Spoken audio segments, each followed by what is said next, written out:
મહાત્મ જ્ઞાન વગર શ્રદ્ધા ઉત્પન્ન થતી નથી. એટલે જ કહેવાયું મનોવિજ્ઞાનના અંદર એક્સટર્નલ રિયાલિટી, ઇન્ટરનલ રિયાલિટી અને ટ્રાન્સકેન્ડેન્ટલ રિયાલિટી. આ ત્રણ પ્રકારની રિયાલિટીઝ છે લાઈફના અંદર. પહેલું એક્સટર્નલ રિયાલિટી, તમારા સામે જે જુઓ છો અને એને જોયા પછી તમારા ઇન્ટરનલ માઇન્ડના અંદર જે થોટ્સ પ્રગટ થાય છે એને કહેવાય ઇન્ટરનલ રિયાલિટી. જરૂરી નથી કે જે વસ્તુ તમને સામે દેખાય એને તમે પોઝિટિવલી જ વિચારો, અને જરૂરી નથી કે જે સામે દેખાય એને તમે નેગેટિવલી જ વિચારો. ઘણીવાર આપણે સામે કંઈક જોતા હોય અને વિચારો કંઈક આવતા હોય, એમાં ઘણી બધી વાર મિસઅન્ડરસ્ટેન્ડિંગ થતી હોય છે. હોય કંઈક અને માનીએ કંઈક. આપણા પોતાના અસમ્પશન્સ, આપણા પોતાના પરસેપ્શન્સ, આપણું પોતાનું એક વર્લ્ડ છે, આપણી પોતાની એક દુનિયા છે, આપણા થોટ્સનો એક દાયરો છે.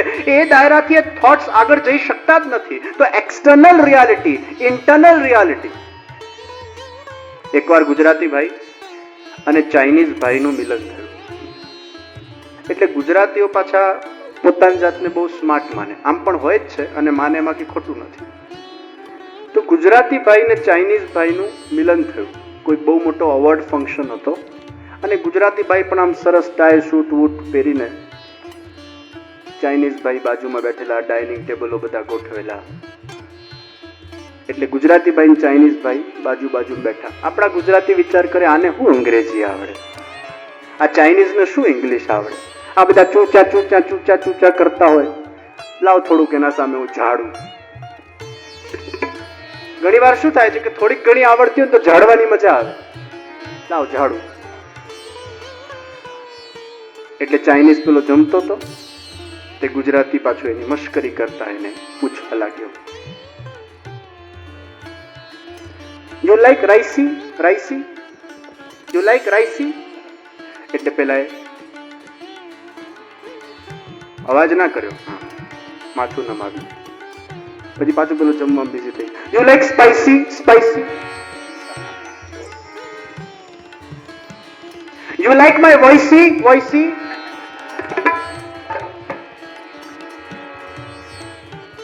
હવે પેલા અવોર્ડ સમારંભના અંદર આને જ કઈ બહુ મોટો અવોર્ડ મળવાનો હતો. એટલે એનું નામ અનાઉન્સ થયું. એટલે ડિનર ટેબલ છોડીને ભાઈ સાહેબ સીધા સ્ટેજ પર ગયા અને સ્ટેજ પર અવોર્ડ લઈને જે કડકડાટ ઇંગ્લિશના અંદર એમને સ્પીચ આપી, પેલો ગુજરાતી ભાઈની આંખ ખુલી રહી ગઈ. આટલું સારું ઇંગ્લિશ જાણે છે. પછી પેલો ચાઇનીઝ આવીને ડાઇનિંગ ટેબલ પર બેઠો, ગુજરાતી પૂછે, યુ લાઈક માય સ્પીચી.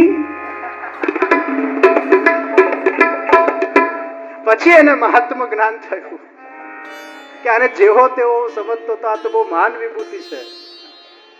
ગુજરાતી ભાઈઓની વાત ક્યાં ભાઈ. ગુજરાતી ભાઈની એક મેન્ટાલિટી હોય છે, જ્યારે મહાત્મ જ્ઞાન થઈ જાય, મહાત્મ જ્ઞાન ન થયું હોય જ્યાં સુધી એમને, ત્યાં સુધી કોઈ ગાંઠે નહીં, પૂછે.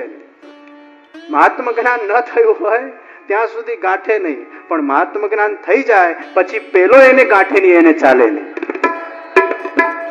મહાત્મ જ્ઞાન થયા પછી પેલો એને ગાંઠે નહીં, એને ચાલે નહીં.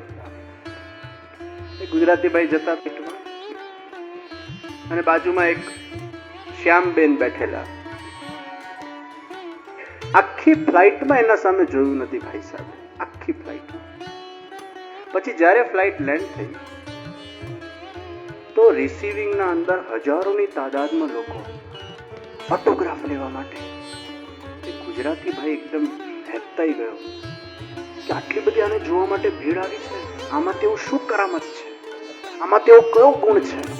એટલે એને હજી ઇન્ક્વિઝિટિવનેસ થઈ, let me C, let me check.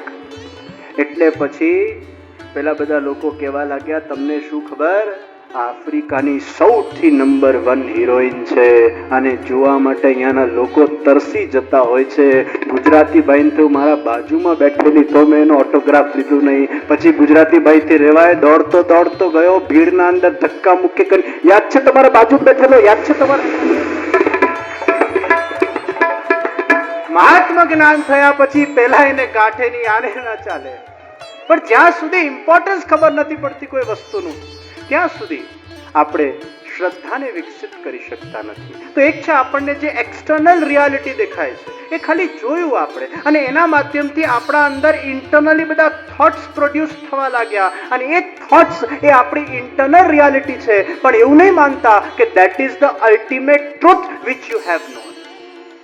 External રિયાલિટીના અંદર નાથદ્વારામાં લોકો જાય અને પહેલી વાર ગયો હોય અને જોર જોરથી ધક્કા મુક્કી થઈ હોય, અને એક ધક્કે અંદર ગયો હોય, બીજે ધક્કે બહાર નીકળ્યો હોય, અને બધા લોકો પૂછવા આવે કેવા દર્શન થયા. અરે ભગવાનના દર્શન તો શું, તું મારા દર્શન કર. કપડાના ઠેકાણા નથી, શિંગારના ઠેકાણા નથી, વાળના ઠેકાણા નથી, તું મારા દર્શન કર.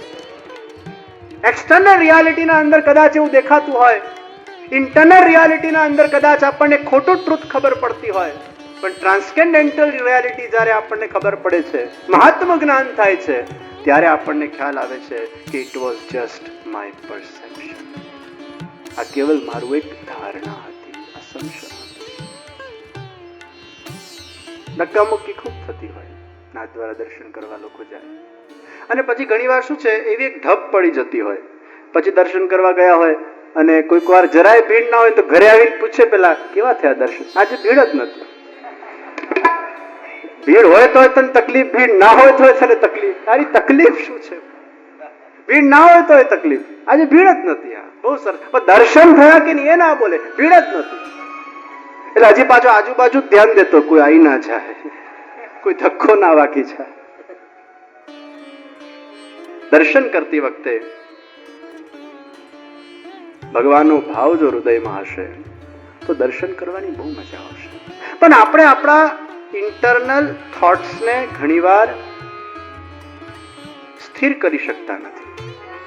સ્મોલ સ્મોલ થિંગ્સ આપણને હર્ટ કરી દે છે, દુખી કરી દે છે. ઝીણી ઝીણી વસ્તુ આપણને નિરાશ કરી દે છે. એકવાર એક ગુરુજી બહુ બધા શિષ્યો ભેગા હતા અને પ્રવચન આપતા હતા. અને આ ગુરુજીનો એક સ્વભાવ હતો કે જયારે પ્રવચન આપે ને એમને કોઈક એવો બહુ જિજ્ઞાસુ વ્યક્તિ ભલે પાછળ પણ દૂરથી દેખાય તો એમને એ પાછળથી આગળ બોલાવે, અને એવું કહેવામાં આવતું હતું કે એક બહુ મોટો ઓનર કહેવાય જો ગુરુજી તમને આમ પોઈન્ટ આઉટ કરીને આગળ બોલાવે તો. પણ આ સ્વભાવ જે જાણતા હોય એ જ આને સમજી શકે. એક નવો શિષ્ય આવ્યો અને નવા શિષ્યને આ ગુરુજીનો સ્વભાવ ખબર નથી, પાછળ બેઠેલો. એટલે ગુરુજીએ પોઈન્ટ આઉટ કરીને એને આગળ બેસાડ્યો. હવે આગળ જયારે એને બેસાડ્યો ત્યારે એકદમ આમ અપસેટ, દુખી, મોડું આમ ગુસ્સાવાળું. ગુરુજી કીધું, ભાઈ તને શું તકલીફ છે, તું આટલો ગુસ્સામાં કેમ છે?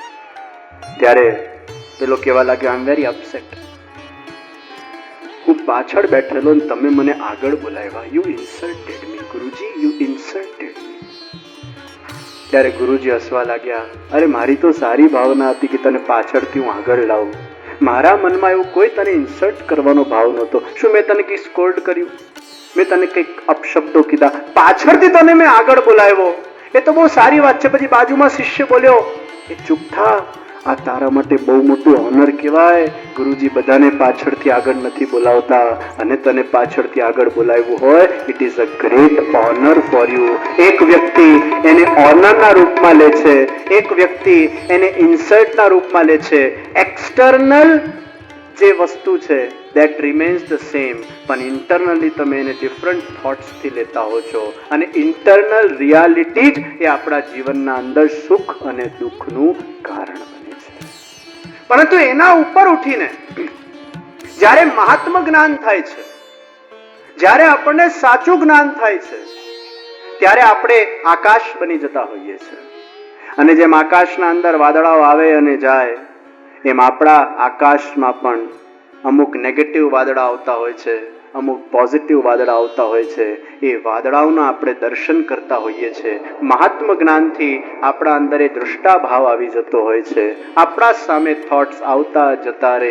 Something coming or something going should not disturb the stability of your mind. તમે એને તમારા સામે જોતા જાઓ છો, તમને ક્યારે પણ કશામાં ખરાબી દેખાતી નથી, કારણ કે તમે રાતને રાતના રૂપે લો છો, દિવસને દિવસના રૂપે લો છો. રાત રાત્રિના અંદર ચંદ્રમાનો આનંદ લો છો તો દિવસના અંદર સૂર્યના પ્રકાશનો આનંદ લો છો.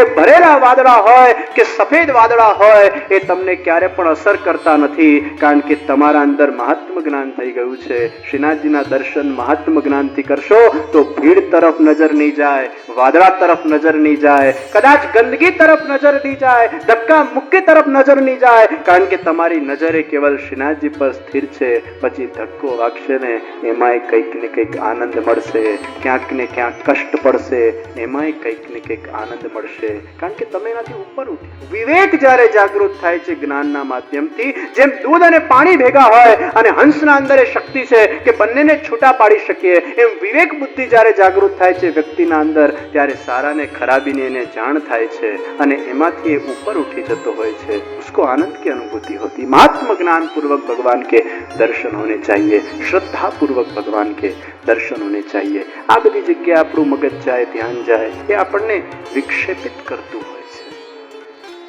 तो हृदय में भगवान का रस भर के जब आप भगवान के सुंदर दर्शन करने जाओगे, महात्म ज्ञान ने जागृत કરીને કથાના માધ્યમથી શ્રીનાથજીને હૃદયના અંદર પધરાવીને જ્યારે તમે દર્શન કરવા જાઓ, પછી જુઓ તમને કેવો આનંદ આવે છે.